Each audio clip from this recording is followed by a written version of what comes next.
नमस्कार दोस्तों, रोहिका एकेडमी के डिजिटल प्लेटफॉर्म पर आप सभी का हार्दिक अभिनंदन है। हम बात करेंगे भारत के भूगोल की और भारत के भूगोल का फर्स्ट चैप्टर है अपना भारत का सामान्य परिचय। और देखो, हम भारत के भूगोल में एमसीक्यू टाइप के क्वेश्चन की बात करेंगे जो हमारी आने वाली एग्जाम जैसे CET, RAS, SI, second grade, first grade, third grade, इन सभी में क्या होने वाले हैं, महत्वपूर्ण साबित होने वाले हैं।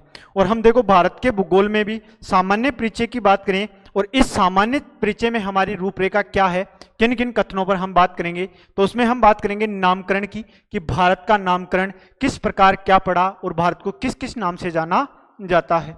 इसके अलावा दूसरे बिंदु की बात करें अवस्थिति व विस्तार की। अवस्थिति व विस्तार में हम भारत के अक्षांशीय व देशांतरीय विस्तार की बात करेंगे, भारत की लंबाई चौड़ाई की बात करेंगे। इसके बाद में हम बात करेंगे भारत की सीमाओं की कि भारत में दो प्रकार की सीमाएं पाई जाती हैं, स्थलीय सीमा और जलीय सीमा। इनमें किस प्रकार के क्वेश्चन आते हैं उनकी बात करेंगे। इसके बाद में हम बात करेंगे भारत के क्षेत्रफल की कि भारत के क्षेत्रफल से संबंधित किस प्रकार के क्वेश्चन पूछे जाते हैं। तो चलो हम बात करते हैं पहले क्वेश्चन की। और हमारा सबसे पहला क्वेश्चन है कि निम्नलिखित कथनों में से असत्य कथन का चयन करें। तो क्वेश्चन पढ़ते समय आपको ध्यान रखना है कि अगला सत्य पूछ रहा है या असत्य, और हमारे इन कथनों में से अगला असत्य के बारे में पूछ रहा है। तो सबसे पहले कथन की बात करें कि भारत का प्राचीन नाम आर्यवर्त था। यह बात अपनी क्या है, बिल्कुल सही है। क्यों है? क्योंकि भारत में सबसे पहले जो विदेशी जाति आई थी वो आर्य थी। और हमें ये कौन बतलाता है कि भारत में सबसे पहले विदेशी जाति आर्य थी आने वाली, तो इसके बारे में हमें बताता है मैक्स मूलर।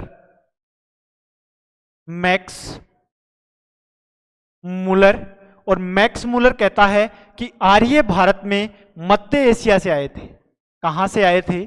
मध्य एशिया से। तो अपना पहला कथन क्या है, सही है। अब बात करते हैं दूसरे कथन की। इंडिया ग्रीक भाषा का शब्द है। यह बात भी बिल्कुल क्या है, सही है कि यूनानियों ने भारत को इंडिया कहा था और जो ये इंडिया शब्द था ये ग्रीक भाषा से लिया गया है। किस भाषा से लिया गया है? ग्रीक भाषा से लिया गया है। और ये किसने दिया था? यूनानियों ने। तो ये बात भी आपको ध्यान में रखनी है। इसके बाद में बात करें तीसरे कथन की कि बौद्ध ग्रंथों में भारत को जम्बू द्वीप कहा गया है। यह बात भी 100% क्या है, सही है। क्योंकि प्राचीन समय में जैसे आज वर्तमान में हमारी पृथ्वी को 7 महाद्वीपों में बांटा गया है, उसी प्रकार प्राचीन समय में संपूर्ण पृथ्वी को 7 द्वीपों में बांटा गया था बौद्ध ग्रंथों में। और हमारे भारत वाला जो हिस्सा था यह जम्बू द्वीप के नाम से जाना जाता था। इसलिए भारत को भी प्राचीन समय में क्या कहा जाता था? जम्बू द्वीप कहा जाता था। तो ये बात भी अपनी क्या है, सही है। तो अपने ऊपर वाले 3 कथन सही हैं। अब बात करते हैं चौथे कथन की। भारत को हिंदुस्तान यूनानियों ने कहा। तो ये बात क्या है, गलत है। क्योंकि यूनानियों ने भारत को क्या कहा था? इंडिया। तो हिंदुस्तान किसने कहा था? तो हम बात करें हिंदुस्तान कहा था ईरानियों ने। किसने कहा था? ईरानियों ने। तो ये बात भी आपको ध्यान रखनी है। अब अपना पहला क्वेश्चन कंप्लीट है।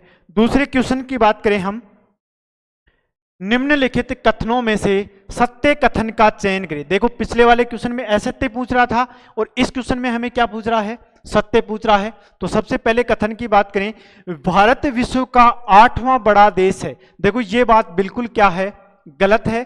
क्यों गलत है? क्योंकि क्षेत्रफल की दृष्टि से विश्व के देशों का अवरोही क्रम की बात करें तो सबसे बड़ा देश है क्षेत्रफल की दृष्टि से रूस। इसके बाद में 2 नंबर पे है कनाडा, 3 नंबर पे है चीन, 4 नंबर पे है यूएसए, 5 नंबर पे है ब्राजील, 6 नंबर पे है ऑस्ट्रेलिया,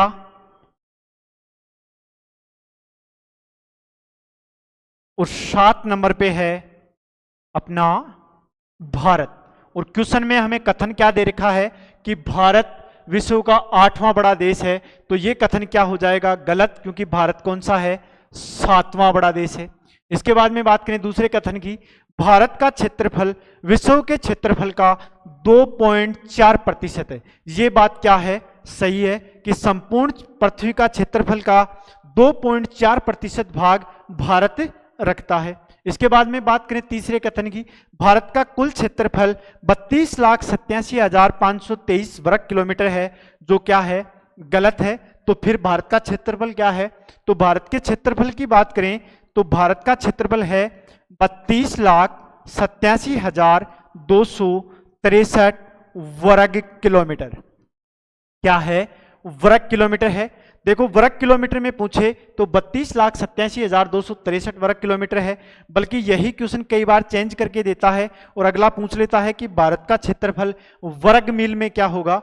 तो वर्ग मील की बात करें तो भारत का क्षेत्रफल वर्ग मील में है 12×219 वर्ग मील। ये दोनों ही चीजें आपको ध्यान रखनी है, क्योंकि कई बार वर्ग मील से भी क्वेश्चन आता है और कई बार वर्ग किलोमीटर से भी क्वेश्चन आता है। तो इस क्वेश्चन में हमारे ऊपर वाले 2 कथन गलत हैं, बल्कि 3 नंबर का कथन क्या है? सही है। सॉरी, अपना 2 नंबर का कथन सही है, 3 नंबर का कथन भी अपना गलत है और 1 नंबर का कथन भी क्या है? गलत है। अब बात करते हैं हम अगले क्वेश्चन की। तो देखो अगले क्वेश्चन की बात करें कि भारत का अक्षांशीय व देशांतरीय विस्तार क्या होगा। इन कथनों की बात करने से पहले हम भारत के डायग्राम में अक्षांश और देशांतर की बात कर लें, ताकि आपके अच्छे से समझ में आए वो चीजें। तो देखो भारत का अक्षांशीय विस्तार 8 डिग्री 4 मिनट उत्तरी अक्षांश से प्रारंभ होकर 37 डिग्री 6 मिनट उत्तरी अक्षांश है। और हम देशांतरीय विस्तार की बात करें तो भारत का देशांतरीय विस्तार 68 डिग्री 7 मिनट पूर्वी देशांतर से लेकर 97 डिग्री 25 मिनट पूर्वी देशांतर है। तो ये तो अक्षांश और देशांतर की बात हो गई। कई बार अक्षांश देशांतर न देकर अक्षांश देशांतर दे देगा और पूछ लेगा कि 8 डिग्री 4 मिनट उत्तरी अक्षांश किस स्थान पर स्थित है, 37 डिग्री 6 मिनट उत्तरी अक्षांश किस स्थान पर स्थित है। तो देखो स्थान की बात करें तो 8 डिग्री 4 मिनट जहां से गुजरती है उस स्थान के नाम की बात करें तो उसे बोला जाता है कन्याकुमारी।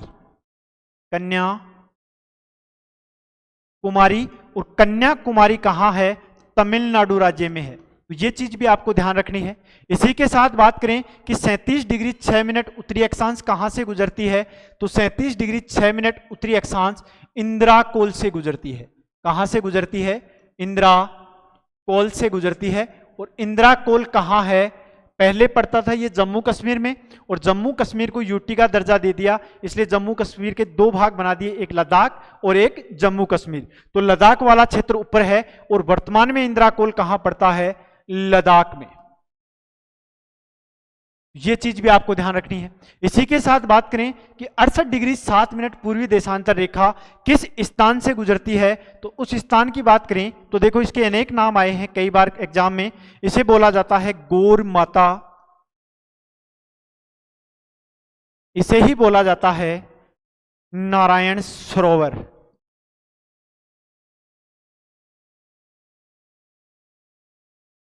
या सरक्रिक। और ये तीनों ही स्थान कहां हैं? गुजरात में। तो ये चीज भी आपको ध्यान रखनी है। कई बार पूछ लेगा कि भारत का देशांतरीय विस्तार 68 डिग्री 7 मिनट पूर्वी देशांतर से प्रारंभ होता है, वो किस स्थान पर स्थित है? गौर माता, नारायण सरोवर या सरक्रिक। इधर बात करें कि 97 डिग्री 25 मिनट पूर्वी देशांतर किस स्थान पर स्थित है, तो इसकी बात करें तो इसे बोला जाता है वोलांग या किबिथु। इसे क्या बोला जाता है? किबिथु। और ये दोनों स्थान कहां हैं? अरुणाचल प्रदेश में स्थित हैं। तो देखो अपने अक्षांश की बात होगी, स्थान की बात होगी, देशांतर की बात होगी, उत्तरी छोर की बात होगी, दक्षिणी छोर की बात होगी, पश्चिमी छोर की बात होगी और पूर्वी छोर की बात होगी। इसी के साथ हम इस डायग्राम में ये भी पढ़ लेते हैं कि भारत की उत्तर से दक्षिण की लंबाई कितनी है। तो भारत की उत्तर से दक्षिण की लंबाई 3214 किलोमीटर है। और पूर्व से पश्चिम की लंबाई की बात करें तो भारत की पूर्व से पश्चिम की लंबाई 2933 किलोमीटर है। तो देखो एक ही क्वेश्चन में हमारे 8-10 क्वेश्चन तैयार हो गए। अब हम पीछे वाले क्वेश्चन पे चलते हैं कि उसमें अक्षांश और देशांतर क्या होगा। तो देखो हमने बात की 8 डिग्री 6 मिनट, तो हमने बात की 8 डिग्री 4 मिनट। तो देखो 2 नंबर का ऑप्शन अपना क्या होगा? बिल्कुल करेक्ट होगा। 8 डिग्री 4 मिनट उत्तरी अक्षांश से 37 डिग्री 6 मिनट उत्तरी अक्षांश व 68 डिग्री 7 मिनट पूर्वी देशांतर से 97 डिग्री 25 मिनट, ये तो हमारी मुख्य भूमि का अक्षांशीय व देशांतरीय विस्तार है। कौन सी भूमि का? मुख्य भूमि का। बल्कि इस अक्षांश में कई बार आ जाता है, मुख्य भूमि को छोड़कर पूछ लेता है कि सुदूरतम दक्षिणतम अक्षांश कौन सा होगा। तो देखो हमारी यहां पर एक द्वीप समूह की श्रृंखला है, अंडमान निकोबार द्वीप समूह है, और यह अंडमान निकोबार द्वीप समूह का ग्रेट निकोबार जो द्वीप है वो भारत की मुख्य भूमि से थोड़ा सा दक्षिण में है, और यहाँ का जो अक्षांशीय विस्तार है वो है 6 डिग्री 4 मिनट उत्तरी अक्षांश। कौन सा है? 6 डिग्री 4 मिनट उत्तरी अक्षांश है। अब देखो हमारे दिमाग में आना चाहिए कि 6 डिग्री 4 मिनट किस स्थान पर होगा। तो देखो यहां पर हम स्थान की बात करें तो स्थान में यहां पर कई नाम आते हैं, और कई बार नाम बदल बदल कर हर एग्जाम में यह प्रश्न आया हुआ है। तो देखो यहां पे अनेक किस नाम से जाना जाता है? इसे बोला जाता है पार्सन पॉइंट,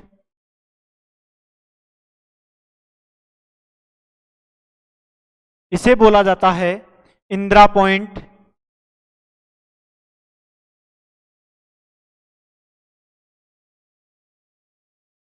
इसे ही बोला जाता है लीहचिंग पॉइंट।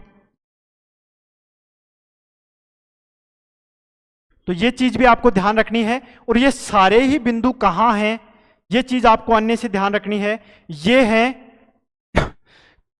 ग्रेट निकोबार द्वीप समूह में,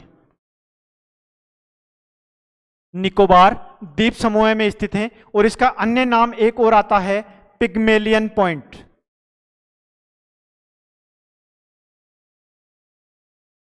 तो यह भी ध्यान रखना है आपको कि कई बार तो मुख्य भूमि का पूछता है और कई बार देता है कि भारत का सुदूर दक्षिणतम अक्षांश क्या होगा। तो क्या होगा? 6 डिग्री 4 मिनट आता है, या 6 डिग्री 45 मिनट भी कई जगह आपको देखने को मिल सकता है। तो देखो इस क्वेश्चन में आपने 8 से 10 क्वेश्चन तैयार हो गए। अब बात करते हैं हम अगले क्वेश्चन की।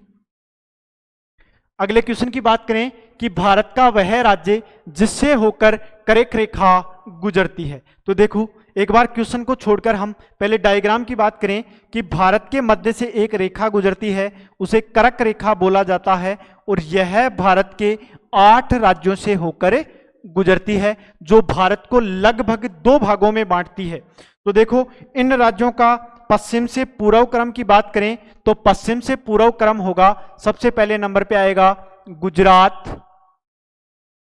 सबसे पहले आएगा गुजरात, 2 नंबर पे आएगा अपना राजस्थान, 3 नंबर पे आएगा मध्य प्रदेश, 4 नंबर पे आएगा छत्तीसगढ़, 5 नंबर पे आएगा झारखंड, 6 नंबर पे आएगा वेस्ट बंगाल, 7 नंबर पे आएगा त्रिपुरा, और 8 नंबर पे आएगा मिजोरम। 8 नंबर पे क्या आएगा? मिजोरम। तो देखो इन राज्यों का क्रम भी पूछता है कि कर्क रेखा भारत के 8 राज्यों से गुजरती है, जिनका पूर्व से पश्चिम या पश्चिम से पूर्व क्रम क्या होगा। तो अब हम हमारे क्वेश्चन की बात करते हैं कि भारत का वह राज्य जिससे होकर कर्क रेखा गुजरती है वो कौन कौन से हैं। तो देखो मणिपुर इनमें नाम आ रहा है क्या? नहीं आ रहा। असम इनमें नाम आ रहा है क्या? नहीं आ रहा। इसके अलावा त्रिपुरा, त्रिपुरा की बात करें तो त्रिपुरा इन क्वेश्चन में आ रहा है, अर्थात कर्क रेखा कहां से गुजर रही है? त्रिपुरा से गुजर रही है। इसके अलावा महाराष्ट्र से भी नहीं गुजरती। तो यह चीज भी आपको ध्यान रखनी है कि कर्क रेखा भारत के 8 राज्यों से गुजरती है, जिनका पश्चिम से पूर्व क्रम ये होगा। अब बात करते हैं नेक्स्ट क्वेश्चन की।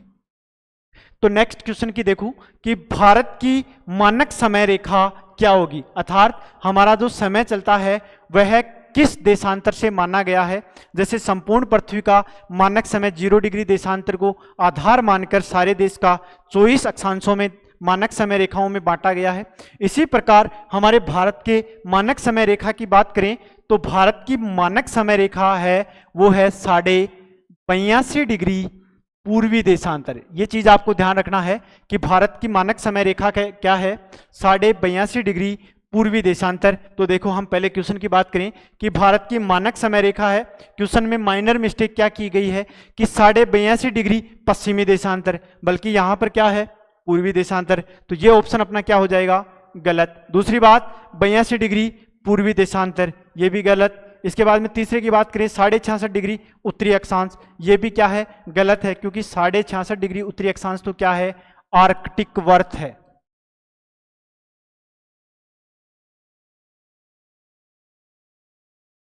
और अक्षांशों से हम समय रेखा का निर्धारण नहीं करते। इसके बाद में बात करें चौथे ऑप्शन की 82.5 डिग्री पूर्वी देशांतर, ये बात अपनी बिल्कुल क्या है सही है कि भारत की मानक समय रेखा 82.5 डिग्री पूर्वी देशांतर है। इसे IST भी बोला जाता है, इंडियन स्टैंडर्ड टाइम। अब देखो भारत की जैसे कर्क रेखा 5 राज्यों से कर्क रेखा 8 राज्यों से गुजरती है, उसी प्रकार भारत की मानक समय रेखा 5 राज्यों से गुजरती है, जिनका उत्तर से दक्षिण क्रम क्या होगा। उनमें सीक्वेंस में हम सबसे पहले राज्य की बात करें तो एक तो आता है अपना उत्तर प्रदेश, 2 नंबर पे बात करें तो आता है मध्य प्रदेश, 3 नंबर पे बात करें तो 3 नंबर पे आता है छत्तीसगढ़, छत्तीसगढ़ के बाद में आता है उड़ीसा, और उड़ीसा के बाद में आता है आंध्र प्रदेश। देखो ये सीक्वेंस भी आपको ध्यान रखना है, यूपी, MP, छत्तीसगढ़, ओडिशा और मध्य प्रदेश। अब देखो इसी में एक क्वेश्चन और बन सकता है अपना कि कर्क रेखा व मानक समय रेखा एक दूसरे को किस स्थान पर काटती हैं। कौन सा प्रश्न बन सकता है कि कर्क रेखा व मानक समय रेखा एक दूसरे को किस स्थान पर काटती हैं। तो जिस स्थान पर काटती हैं उस स्थान का नाम है सरगुजा, सरगुजा। और ये सरगुजा किस राज्य में पड़ता है, छत्तीसगढ़ में पड़ता है। और पता नहीं कितनी एग्जाम में ये प्रश्न पूछा गया है, तो आपको अच्छे से ये चीज भी ध्यान रखनी है कि 82.5 डिग्री पूर्वी देशांतर व 23.5 डिग्री उत्तरी अक्षांश एक दूसरे को भारत में छत्तीसगढ़ के सरगुजा नामक स्थान पर काटती है। अब बात करते हैं हम अगले क्वेश्चन की। अगले क्वेश्चन की बात करें तो देखो भारत का सुदूरस्थ दक्षिणतम बिंदु है, साउथर्न मोस्ट पॉइंट। इसकी हमने देखो अभी थोड़ी देर पहले हमने बात की सुदूर दक्षिणतम बिंदु, तो मैंने अभी यहां क्या बताया कि भारत का सुदूर दक्षिणतम अक्षांश तो क्या होगा 6 डिग्री 4 मिनट उत्तरी अक्षांश। और यहां पर नाम क्या क्या दे रखे हैं, पिग्मेलियन पॉइंट है, इसके अलावा लिहचिंग पॉइंट है, इसके अलावा पार्सन पॉइंट है, इसके अलावा इंदिरा पॉइंट है। अब अपने क्वेश्चन पे चलते हैं हम कि उसमें क्या पूछना चाह रहा है। भारत का सुदूरस्थ दक्षिणतम बिंदु क्या होगा, तो देखो इंदिरा कोल भी नहीं है, कन्याकुमारी भी नहीं है, तो अपना आंसर क्या होगा इंदिरा पॉइंट। और इंदिरा पॉइंट के अन्य नाम क्या थे, लिहचिंग पॉइंट, पार्सन पॉइंट और पिग्मेलियन पॉइंट। तो देखो इंदिरा कोल की हमने पहले बात कर ली, ये है उत्तरी छोर, इसकी हमने कन्याकुमारी की बात कर ली दक्षिणी छोर, इसके अलावा इंदिरा पॉइंट की हमने बात कर ली सुदूर दक्षिणतम बिंदु, गौर माता की हमने बात कर ली पश्चिमी छोर। तो ये चीज भी आपको ध्यान रखना है। अब ये एक क्वेश्चन न होकर कितने क्वेश्चन हैं, 4 से 5 क्वेश्चन है। आगे हम बात करें, निम्न कथनों पर विचार कीजिए। देखो इन कथनों की बात करने से पहले हम डायग्राम में एक बार थोड़ी सी बात करते हैं कि ये हमारे भारत का मैप है, और भारत के मैप में हमने 2 प्रकार की सीमाओं की बात की थी, एक है स्थलीय सीमा और एक है जलीय सीमा। ये अपना जो क्वेश्चन है पीछे वाला, ये स्थलीय सीमा से संबंधित है। तो स्थलीय सीमा की बात करें, स्थलीय सीमा,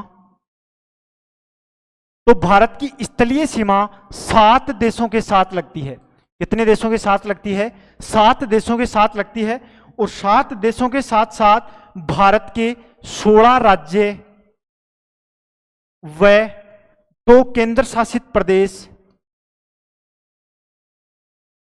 सीमा बनाते हैं।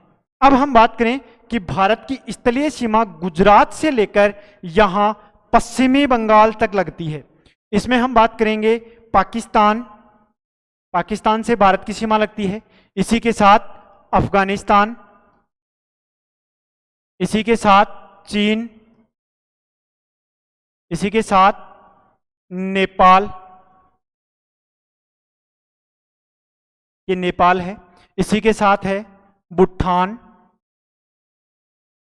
भूटान के साथ भी भारत की सीमा लगती है। यहां है म्यांमार, और यहां पर है बांग्लादेश। अब हम कथनों की बात करेंगे कि यहां से लेकर यहां तक बांग्लादेश की सीमा है और यहां से लेकर यहां तक म्यांमार की सीमा है और यहां से लेकर यहां तक और यहां से प्रारंभ होकर यहां तक चीन की सीमा है। इसके बाद में यहां पर यह सीमा लगती है भूटान के साथ, यह सीमा लगती है नेपाल के साथ,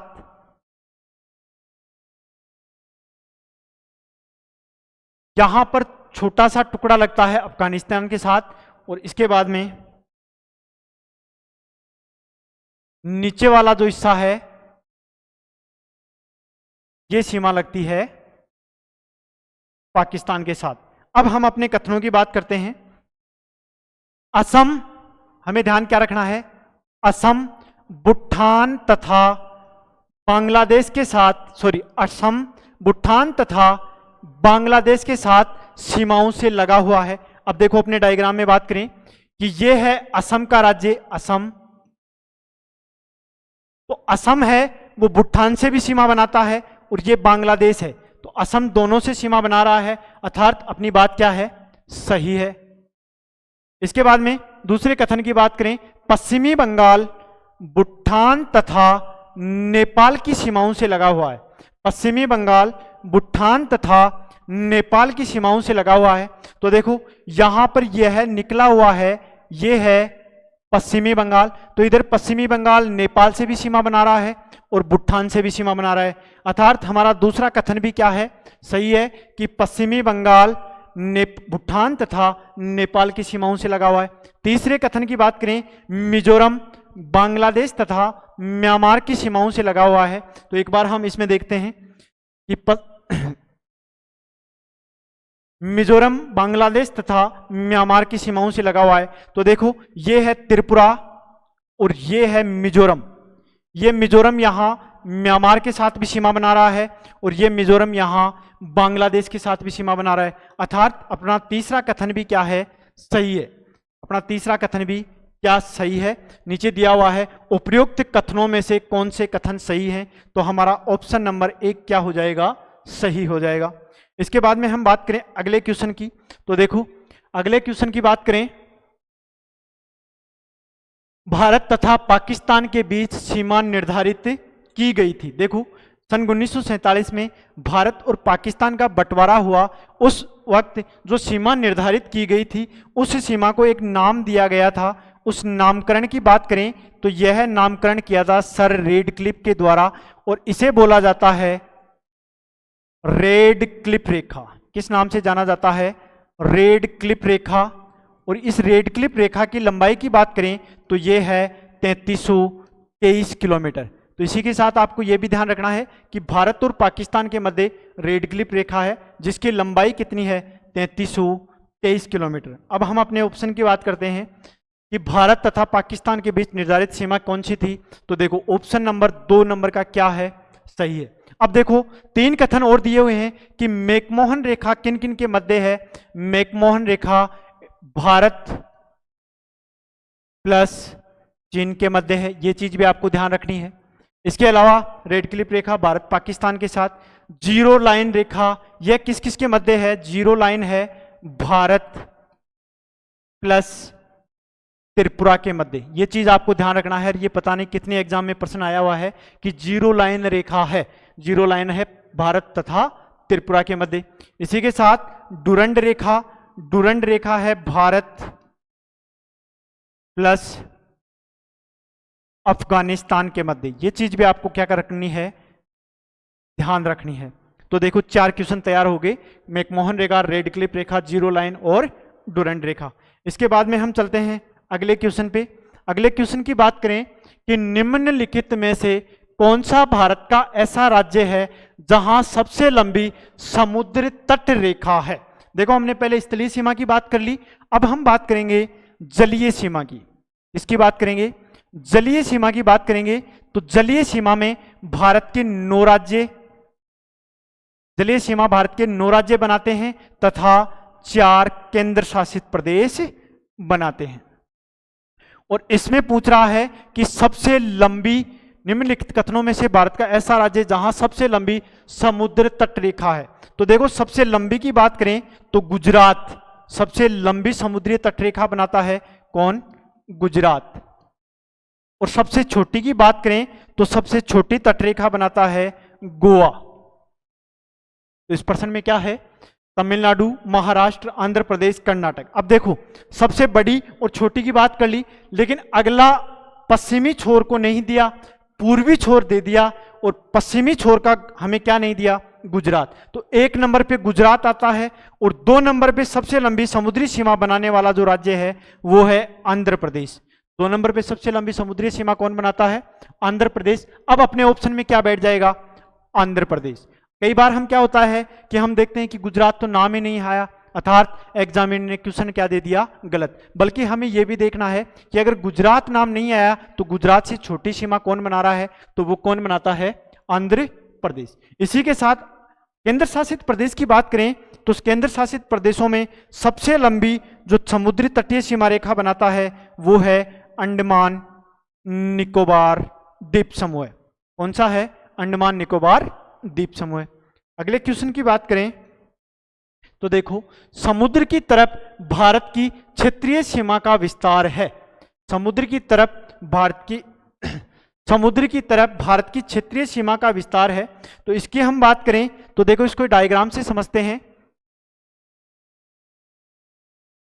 कि जैसे ये हमारा क्या है? दक्षिणी भारत है, और दक्षिणी भारत में एक रेखा कट्टे फटे तट को मिलाती है, उस रेखा को बोला जाता है आधार रेखा। ये तो कौन सी है? आधार रेखा। इसके बाद में इसके आगे एक रेखा गुजरती है,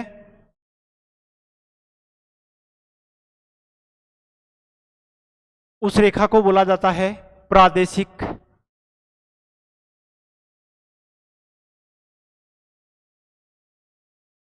सीमा। और इस प्रादेशिक सीमा की आधार रेखा से दूरी कितनी है? तो यह है 12 नॉटिकल मील। यह चीज भी आपको ध्यान रखनी है। इसके बाद में इसके आगे एक रेखा और गुजरती है,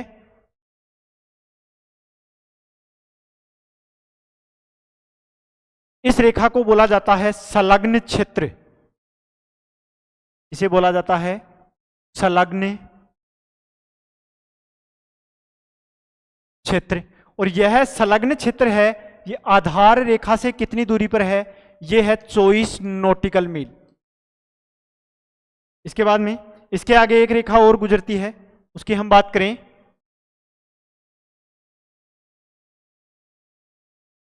ये, इसकी आधार रेखा से जो लंबाई है उसकी दूरी की बात करें तो ये है 200 नॉटिकल मील। और इस रेखा को बोला जाता है एकांत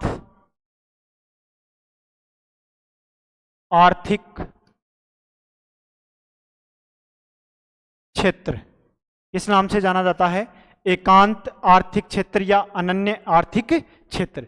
अब देखो, अपने क्वेश्चन पे चलते हैं हम कि क्वेश्चन में अगला क्या पूछ रहा है कि समुद्र की तरफ भारत की क्षेत्रीय सीमा का विस्तार है। तो 3 प्रकार की सीमाएं हैं, प्रादेशिक सीमा, संलग्न क्षेत्र, इसके बाद में अनन्य आर्थिक क्षेत्र। इसके आगे समुद्र होगा, भारत के आगे उन समुद्र में संपूर्ण देशों का समान अधिकार होगा, बल्कि एकांत आर्थिक क्षेत्र तक भारत का अधिकार होगा।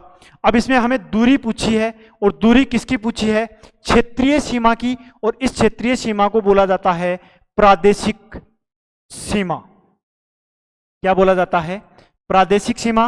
और प्रादेशिक सीमा की हमने बात की कि प्रादेशिक सीमा की लंबाई आधार रेखा से 12 नॉटिकल मील है। और देखो, 1 नॉटिकल मील बराबर दूरी होती है 1.8 किलोमीटर। तो आपको 12 को 1.8 से गुणा करना है, तो हमारे पास आएगा 21.6 किलोमीटर। तो अपने ऑप्शन में देखो 21.6 किलोमीटर 3 नंबर का ऑप्शन है, ये क्या हो जाएगा? सही। तो ये चीज भी आपको ध्यान रखनी है।